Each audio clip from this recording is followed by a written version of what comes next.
Welcome to another edition of Florida Newsmakers. I'm Tramel Gomes with our very special guest, Nick Wiley, the Executive Director of the Florida Fish and Wildlife Conservation Commission. Welcome to the program. Thank you, Tramel. Glad to be here. Let's get right to it. 18 years after Florida voters approved a ban on gill nets, the issue is back in court. Why do you think the net ban should stay in place?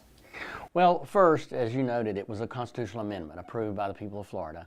And there is clear evidence that the restrictions on gill nets has had a big benefit to our inshore fisheries and that ecosystem. So we feel like there's a valid reason for it, but we're not really focused so much on whether it should stay in place or not. We're really going to work with the judicial system, work through that process, and do our best to honor that system and get to an outcome and then go from there. What do you say to opponents who are arguing that the rules crafted to ease overfishing is actually contributing to the problem? Yeah, the argument that we hear a lot is that the nets that are allowed for use there are seine nets, but they're used in a manner that they do catch small fish. The truth in that matter is, yes, some small fish are caught, but it's a negligible amount, and it's not having an impact on the fisheries resources. We've got clear scientific data and monitoring that indicates that that's not an impact. Whereas the larger gill nets actually clearly did have an impact, and we've clearly seen a benefit from those being limited. Now, there's some unfortunate news that recently happened where a black bear attacked a woman in Longwood. What's the current status of that situation? Yeah, we're taking that one very seriously. The lady was injured seriously, and our hearts go out to her family, she and her family now, and we're doing all we can there. We're very active in that neighborhood with patrols and trapping.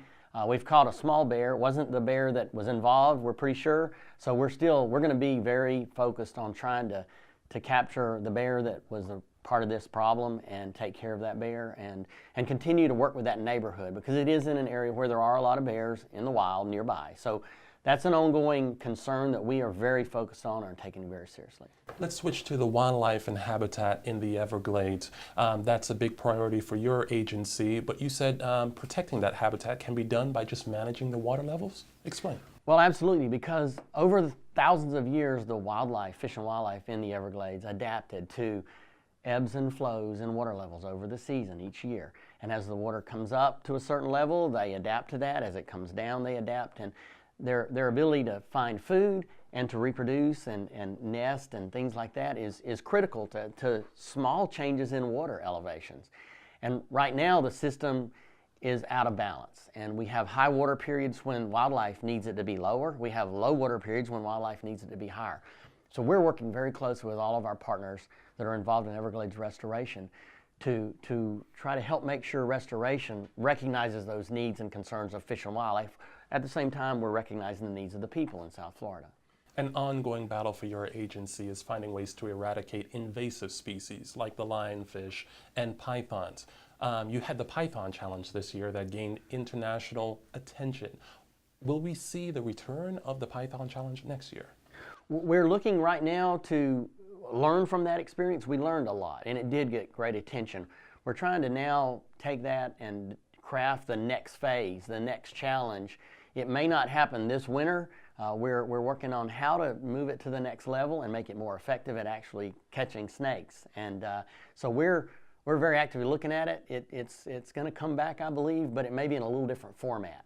As we wrap up, what are some of the challenges before your agency that will be top priority as we go into the new year? Well, the top priority for us, one, is looking at the big picture of Florida and conservation and developing. Our commission is very engaged in developing a strategic vision for conservation in the state. And we want to bring our partners in and talk about how can we position ourselves now and do what we can to make sure we're taking care of fish and wildlife.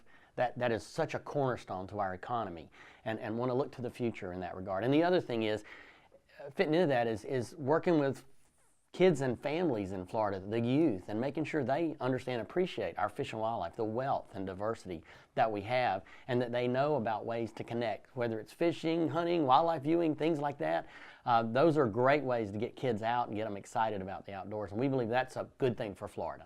Well, Nick Wiley, thank you so much for joining the program, and to our viewers, we'll catch you next time.